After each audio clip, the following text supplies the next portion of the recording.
El ambiente en la promesa parece impregnado de un aire pesado, como si cada rincón del palacio guardara secretos imposibles de callar. Desde que Catalina desapareció, la vida en la hacienda se ha vuelto un terreno minado de silencios incómodos, miradas esquivas y preguntas que nadie se atreve a formular en voz alta. Manuel, incapaz de aceptar del todo la decisión repentina de su hermana, no deja de dar vueltas a los mismos recuerdos, repasando con obsesión cada gesto, cada palabra que Catalina dejó atrás, tratando de encontrar una clave que explique lo inexplicable. Mientras tanto, las cocineras, en ese espacio donde la verdad suele filtrarse con más facilidad que en los salones aristocráticos, se convierten en eco de las dudas. Simona, con la intuición aguda que solo dan los años de observar lo que otros no ven, desliza una sospecha que resuena en el aire como un aviso inquietante.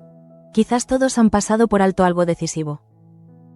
Sus palabras no son una acusación abierta, pero despiertan en Manuel la sensación de que el vacío dejado por Catalina oculta una trampa cuidadosamente tejida por manos expertas en manipular destinos ajenos. La confirmación no tarda en llegar bajo la forma de un mensaje del barón de Valladares. Su comunicación, envuelta en la frialdad propia de los hombres acostumbrados a mover hilos sin ensuciarse las manos, despeja las incógnitas sobre la marcha de Catalina. Sin embargo, lo que debería traer claridad solo siembra un malestar más profundo. El marqués de Valladares no se limita a informar. Su tono revela un control absoluto sobre la situación, como si Catalina no hubiera tomado una decisión libre, sino que hubiera sido arrastrada a un destino trazado por él. En ese instante, Manuel entiende que nada de lo que ocurre en la promesa es fruto del azar. Lo que Manuel desconoce, aunque la intuición lo atormente, es que Leocadia guarda en silencio un secreto que podría dinamitarlo todo: su implicación en los planes del barón. La mujer, atrapada en una red de poder y ambición, aparenta firmeza delante de los demás, pero en soledad se desmorona. Su conciencia la acorrala. Sabe que Ángela, su propia hija, está pagando el precio de sus pactos. Pero aún así, se aferra al silencio como única estrategia de supervivencia. Manuel, sin descanso, concentra también sus sospechas en otra figura, en Nora. La joven mecánica francesa se ha convertido en un enigma para él. No es solo la forma en que entró en sus vidas, ni las mejoras sorprendentes en el motor que parecen esconder más de lo que muestran. Ahora, además, corre el rumor de que podría convertirse en esposa de Toño, el trabajador más próximo a Manuel en la empresa. El heredero no soporta la idea de que alguien tan cercano pueda guardar secretos peligrosos. Su instinto le exige escarbar en el pasado de Nora, desenterrar las verdades que ella oculta tras esa sonrisa amable y ese conocimiento técnico que ha impresionado a todos. En paralelo, la tensión en la zona de servicio alcanza un punto crítico. Cristóbal, en su papel de mayordomo jefe, ha impuesto un régimen de disciplina que roza lo autoritario. Su decisión de enviar a Pía a Aranjuez, sin calcular las consecuencias, desata la indignación de Alonso, que no tarda en llamarlo al orden. El marqués, con su tono severo, le recuerda que la promesa no puede convertirse en un campo de pruebas para caprichos de mando. Pía no es una simple pieza de ajedrez. Su ausencia prolongada amenaza con alterar el delicado equilibrio de la servidumbre. Alonso le exige rectificar, y la pregunta inevitable surge en todos: ¿volverá la doncella al palacio o quedará atrapada lejos de su hogar? Y en medio de todo este caos, el deterioro de Petra se hace más evidente que nunca. El ama de llaves, antaño firme y calculadora, se muestra cada día más débil. La falta de apetito alarma a sus compañeros, pero lo que más inquieta es su creciente confusión mental. Errores que nunca habría cometido comienzan a multiplicarse. Llaves perdidas, mensajes mal entregados, olvidos imperdonables. Teresa, observadora atenta, percibe con angustia que la mujer que durante años fue una sombra amenazante ahora parece hundirse en un abismo del que quizás no pueda salir. Como si los problemas internos no fueran suficientes, la llegada inesperada de Federico, el hermano de Vera, vuelve a agitar las aguas. Su presencia, lejos de ser un simple reencuentro fraternal, trae consigo un choque directo con Lope, quien aprovecha la ocasión para enfrentarlo. El lacayo, cargado de una sinceridad brutal, le advierte sobre los verdaderos crímenes de don Gonzalo, su padre. Es un asesino, lanza sin rodeos, y esas palabras hieren el orgullo de Federico como un golpe en el rostro. El muchacho, ofendido, rechaza la acusación, pero las dudas empiezan a calar como veneno lento. El punto más doloroso, sin embargo, se concentra en Curro. Su corazón late con desesperación desde que comprendió que Ángela ya no puede ocultar su relación. Leocadia lo ha descubierto todo.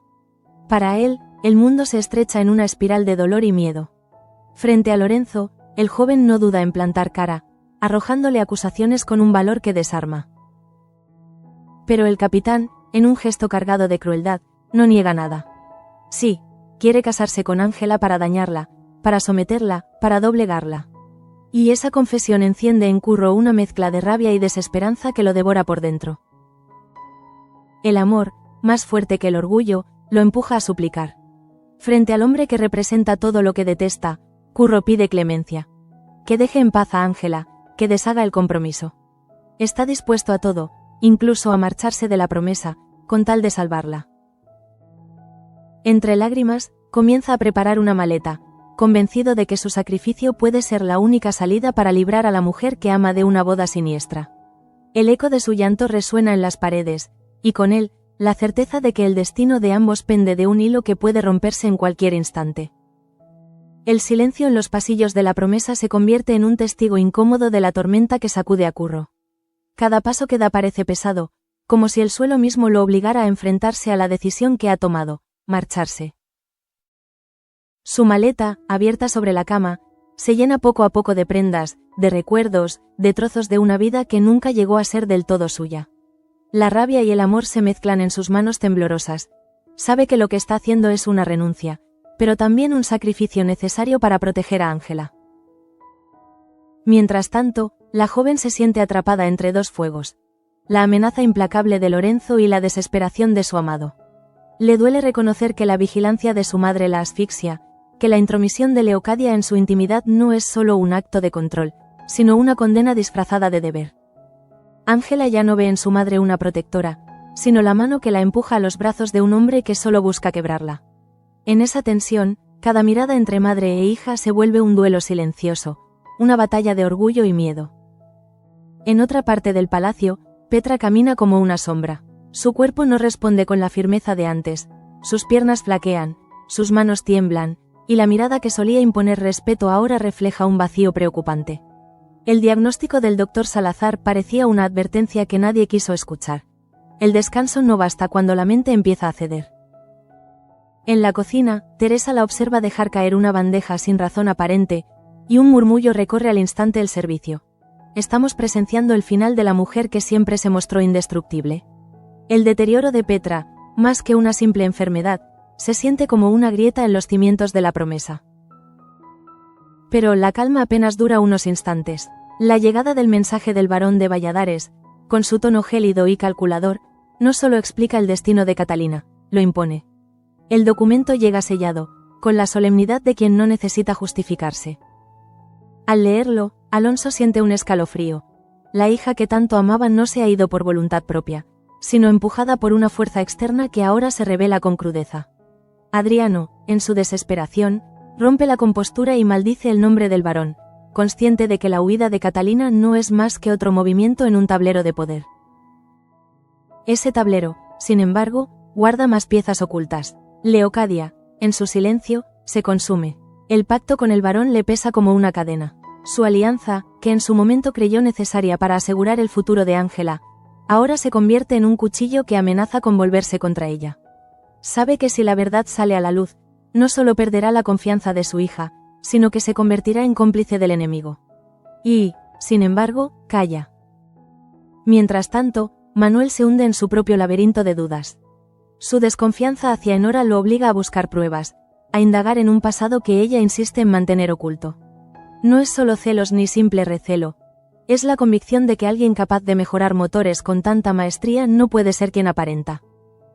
Cada vez que la observa, nota en ella un velo de misterio, un gesto contenido, un secreto que palpita bajo la superficie. Y en su interior, la pregunta se repite con insistencia. ¿Qué papel juega realmente Enora en todo este entramado? Pero es en el sótano de los sentimientos donde se libra la verdadera batalla. Curro frente a Lorenzo. La escena es brutal en su crudeza. Curro, con la voz quebrada pero firme, se planta ante él. No le habla como un sirviente, ni siquiera como un joven enamorado, sino como un hombre dispuesto a sacrificarlo todo. Haz conmigo lo que quieras, Pero déjala en paz. Las palabras resuenan con una fuerza inesperada, y Lorenzo, lejos de mostrar compasión, sonríe con la crueldad de quien disfruta del sufrimiento ajeno. Su silencio, más que una negativa, es una confirmación de su perverso objetivo. Ángela, que observa de lejos, siente como el corazón se le rompe al ver a Curro humillarse de esa manera. Lo ama precisamente por esa capacidad de entregarse sin reservas, pero también teme que ese amor los destruya. Cada lágrima que él derrama sobre la maleta abierta es una herida en su propia alma. Y en ese instante comprende que el futuro que su madre le impone no es un camino de seguridad, sino una condena sin salida. El eco de este drama alcanza incluso a los rincones más insospechados de la promesa. Los sirvientes, que siempre han sido el reflejo silencioso de lo que ocurre en los salones principales, sienten en carne propia la tensión. Teresa reza en silencio por Petra, Lope se enciende en discusiones con Federico, y hasta Simona, acostumbrada a no involucrarse más allá de lo necesario, murmura que algo oscuro se cierne sobre la casa. La promesa ya no es un refugio, sino un campo de batalla donde cada uno libra sus propias guerras internas. Y en medio de todo, una pregunta se impone con fuerza devastadora.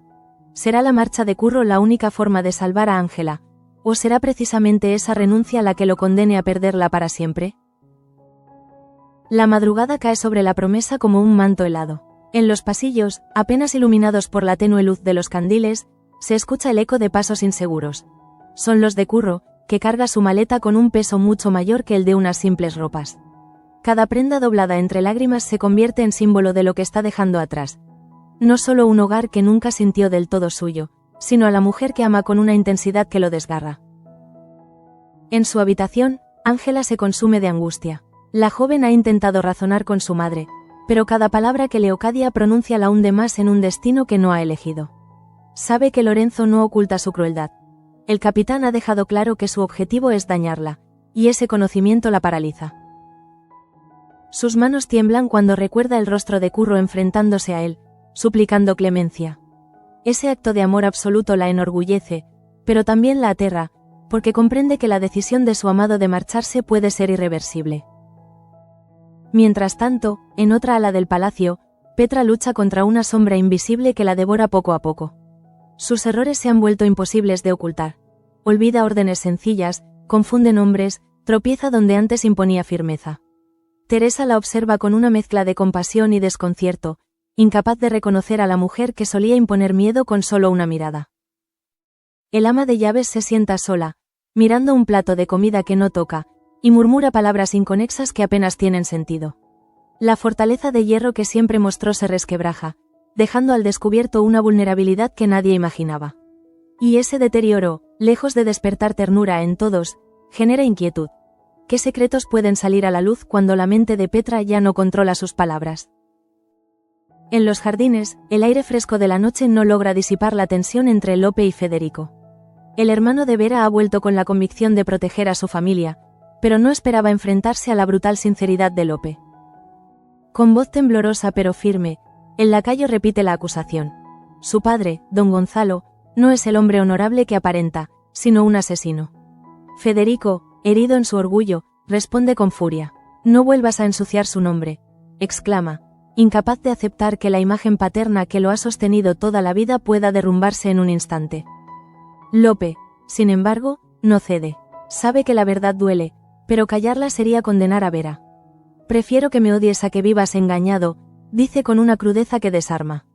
Las palabras, como cuchillos, dejan a Federico sin aliento. Se aleja con el rostro encendido, dividido entre la rabia y la semilla de duda que ya germina en su interior. Esa noche no podrá dormir, porque por primera vez sospecha que la lealtad ciega a su padre puede costarle la vida a su hermana.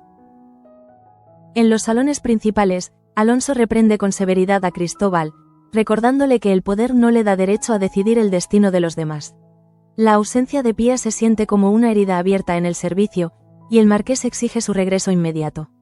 Cristóbal, orgulloso, intenta justificar su decisión, pero la mirada gélida de Alonso lo reduce al silencio. La autoridad del marqués no admite réplicas. La situación de Manuel tampoco encuentra sosiego. La obsesión por descubrir quién es realmente Enora se intensifica. Cada gesto de la mecánica francesa, cada palabra que pronuncia, se convierte en motivo de sospecha. Manuel percibe que ella esconde un pasado que no quiere revelar, y esa opacidad le resulta insoportable. No puedo confiar en alguien que se oculta, murmura en solitario, convencido de que su investigación es la única manera de proteger la promesa. Pero la tragedia se concentra en la historia de Curro y Ángela. Cuando él, con la maleta en la mano, se despide en silencio del lugar que lo vio crecer, siente que una parte de sí mismo muere. Ángela, al enterarse, corre tras él con el corazón en la garganta. Lo alcanza en la entrada, bajo la sombra de la gran puerta. Sus ojos se encuentran. Los de él, llenos de lágrimas contenidas, los de ella, suplicantes, incapaces de aceptar la separación. Si te vas, me arrancas la vida, susurra Ángela, aferrándose a su brazo. Curro la mira con un dolor insoportable. Prefiero perderte a verte destruida en los brazos de ese hombre, responde, con la voz quebrada. Ese instante se convierte en el reflejo puro de su tragedia. Dos almas que se aman con desesperación, condenadas a separarse por la ambición y la crueldad de quienes manejan sus destinos. El eco de sus voces, susurros y sollozos, se pierde en los pasillos vacíos de la promesa, como si las paredes mismas quisieran conservar el secreto de su dolor. Y mientras la noche avanza, queda claro que el sacrificio de Curro no es solo un acto de amor, sino una herida que marcará para siempre la historia de la hacienda. La decisión de Curro de abandonar la hacienda, aunque motivada por el amor, no tarda en ser utilizada como un arma por Lorenzo. El capitán observa con fría satisfacción cómo el joven, roto por dentro, se dispone a desaparecer del escenario. Para él, cada lágrima derramada por Curro es una victoria silenciosa, una prueba de que el poder sigue en sus manos. Lo que no dice, pero deja entrever en cada mirada cargada de cinismo, es que nunca tuvo la intención de renunciar a Ángela. Su objetivo es más cruel: despojarla de cualquier esperanza, incluso de la compañía del único hombre que la ama de verdad. Ángela, consciente de ello, experimenta una angustia insoportable. La idea de perder a Curro y al mismo tiempo verse arrastrada a un matrimonio con Lorenzo la deja sin aliento. En sus conversaciones con su madre, la rabia se desborda.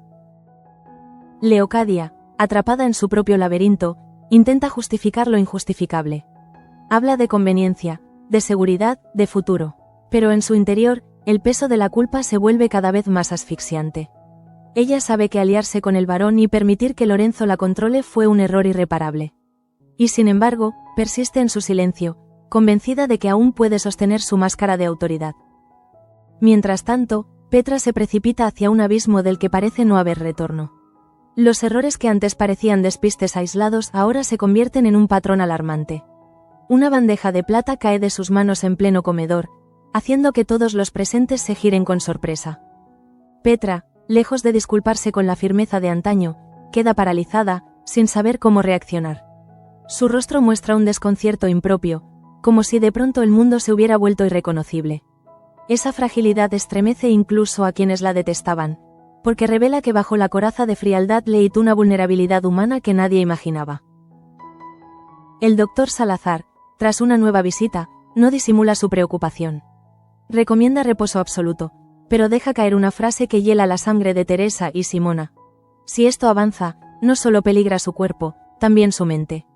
El rumor se extiende rápidamente por la servidumbre, alimentando un clima de miedo y compasión a partes iguales. Petra, que tantas veces fue instrumento de la marquesa Cruz y cómplice de intrigas, ahora parece ser víctima de su propia decadencia. La pregunta inevitable recorre los pasillos: ¿qué secretos puede revelar cuando ya no controle lo que dice? En paralelo, el enfrentamiento entre Lope y Federico deja huellas profundas. El joven, incapaz de borrar de su cabeza las palabras que escuchó, comienza a dudar de la imagen que tenía de su padre. Cada gesto de Vera lo confirma. La muchacha tiembla al mencionar a don Gonzalo, como si llevara años cargando con un miedo que nunca se atrevió a expresar.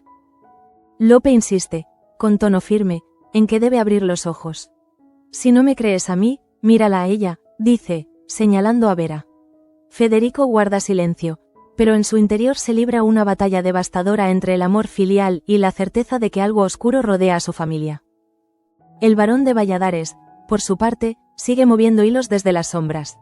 Su comunicación sobre Catalina no fue un simple aviso, sino un recordatorio de que es él quien dicta el destino de los Luján. Cada palabra de su mensaje resuena como una amenaza velada, y Alonso lo sabe. La frustración lo devora. Como marqués, debería proteger a su familia, pero siente que su autoridad se ve cada día más socavada por la influencia del barón. En sus conversaciones con Adriano, la rabia se mezcla con la impotencia. Nos ha arrebatado a Catalina y pretende arrebatarnos la paz, confiesa en un arranque de sinceridad. Pero su voz, aunque firme, revela un cansancio que preocupa a los suyos. Mientras tanto, Manuel intensifica su investigación sobre Enora. Revisa documentos, interroga discretamente a Toño, y hasta rastrea pequeños detalles de su comportamiento que pudieran delatar una mentira. Su obsesión se convierte en un muro entre él y el resto de la familia. Yana, aunque no aparece directamente en esta trama, se convierte en un pensamiento recurrente para él. Se pregunta qué diría ella, con su lucidez habitual, si viera la desconfianza que lo consume. El recuerdo de Yana funciona como brújula moral, pero también como herida abierta. El clímax de esta parte se alcanza cuando Curro, ya con la maleta cerrada, se cruza nuevamente con Lorenzo. El capitán lo mira con desprecio, como si ya lo considerara derrotado. «Te marchas porque no tienes nada que ofrecer», le lanza con sarcasmo. Curro, aunque devastado, responde con la dignidad de quien aún conserva la esperanza. «Me marcho porque lo único que tengo que ofrecer es amor, y a ti esa palabra te queda grande». Las palabras no cambian la situación, pero dejan una huella imborrable. En ese instante, queda claro que aunque Curro abandone el palacio, su amor por Ángela sigue siendo una fuerza capaz de desafiar incluso al hombre más cruel. Ángela, desde la ventana, lo observa partir con lágrimas ardiendo en los ojos. Su corazón se rompe en silencio, consciente de que lo pierde, pero también de que su sacrificio está destinado a salvarla. Sin embargo, en su interior resuena un presentimiento inquietante. ¿Y si este sacrificio no basta para detener la maquinaria de ambición que Lorenzo y el barón han puesto en marcha? La mañana amanece en la promesa envuelta en un silencio extraño, como si hasta los pájaros se resistieran a cantar. Curro, con la maleta en la mano, cruza el zaguán del palacio. Sus pasos retumban en el suelo de piedra como un eco de despedida. No hay música ni palabras grandilocuentes, solo la respiración entrecortada de un joven que sacrifica su felicidad para salvar a la mujer que ama. En su rostro se lee la mezcla de orgullo y devastación. Orgullo por ser capaz de anteponer a Ángela antes que a sí mismo, y devastación por el vacío que deja atrás. Ángela, al otro lado de la puerta, siente que su mundo se desmorona. Sus ojos lo persiguen hasta perderlo de vista, y con cada paso que él da lejos de ella, una parte de su alma se rompe. Su llanto, sofocado para que su madre no lo escuche, es un grito mudo contra el destino. Leocadia, desde su ventana, contempla la escena con el corazón dividido. Una parte de ella celebra en silencio que la amenaza de Curro desaparezca, pero otra, más íntima y más humana, siente una punzada de culpa insoportable. Ha vendido el futuro de su hija a cambio de un pacto que ni siquiera puede justificar ante sí misma. En ese mismo instante, Lorenzo se reafirma en su victoria. Con la altivez del que se cree dueño de todo, camina por los pasillos con la seguridad de que su plan avanza sin obstáculos. Para él, la marcha de Curro no es suficiente. Es apenas el primer paso. Sabe que el verdadero triunfo llegará el día de la boda, cuando Ángela, vestida de blanco pero con el corazón encadenado, pronuncie unas palabras que sellarán su condena. Y ese pensamiento lo llena de un placer oscuro. La tragedia no se limita al amor. En la zona de servicio, la situación de Petra se agrava hasta un punto crítico. La mujer, debilitada y confusa, olvida tareas esenciales y comete errores que ponen en peligro el orden de la casa. Una mañana, intenta encender el fuego y casi provoca un accidente. Teresa, alarmada, corre a socorrerla, mientras Simona murmura que algo muy malo le está pasando. La noticia llega a oídos de Alonso, que comprende que la salud del ama de llaves no solo es un problema médico, sino una amenaza latente. Petra, en su delirio, puede soltar verdades que durante años guardó como secretos de Estado. Y en un palacio donde las intrigas son la moneda de cambio, esa posibilidad aterra a todos. El doctor Salazar, tras una nueva revisión, no oculta su pesimismo. Recomienda una atención más cercana y sugiere que Petra no debería seguir desempeñando sus funciones. La idea de apartarla del servicio, aunque lógica, genera un vacío enorme. Petra ha sido, para bien o para mal, un pilar en la estructura interna de la promesa. Su caída es también la caída de un orden, y el temor de lo que pueda revelar en medio de su deterioro se convierte en un rumor que corre como pólvora entre los pasillos. En otro rincón, Lope insiste en abrirle los ojos a Federico. El muchacho, herido por la crudeza de las palabras del lacayo, comienza a recordar episodios que había intentado olvidar. Silencios de su padre, actitudes extrañas, gestos de Vera cargados de miedo. La rabia contra Lope no desaparece, pero ahora se mezcla con una duda insoportable. Y en su interior empieza a crecer la sospecha de que quizás el verdadero enemigo no está fuera, sino en su propia casa. El barón de Valladares, mientras tanto, se convierte en una sombra omnipresente.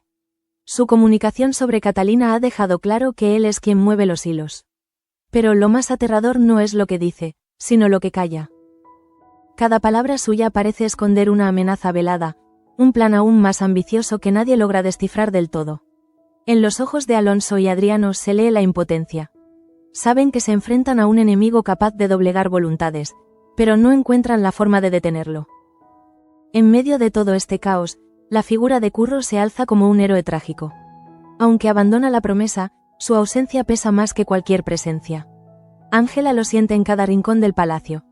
En los pasillos donde solían cruzar miradas cómplices, en el jardín donde compartieron confidencias, en la cocina donde reían como si fueran dueños de su destino. Ahora, todo eso se convierte en recuerdos que duelen como cuchillos. Y ella comprende que la distancia no apaga el amor, sino que lo enciende con más fuerza, transformándolo en un fuego que ni Lorenzo ni su madre podrán apagar. El episodio se cierra con una imagen cargada de simbolismo. Curro, en el camino que lo aleja de la promesa, se detiene un instante y mira hacia atrás. El palacio, imponente y sombrío, se recorta contra el cielo del amanecer. Sus ojos brillan de lágrimas, pero también de determinación. Volveré, murmura para sí mismo, con la certeza de que su historia con Ángela no puede acabar en una despedida. Y mientras se aleja, el viento parece llevar su promesa hacia los muros de piedra, donde Ángela, encerrada en su habitación, siente un escalofrío que la hace sonreír entre lágrimas. El destino de la promesa queda así suspendido entre la tragedia y la esperanza. La salud de Petra tambaleante, la amenaza del varón cada vez más oscura, el sacrificio de Curro convertido en un acto de amor desesperado y la certeza de que, aunque todo parezca perdido, aún queda una chispa de rebeldía capaz de encender el futuro.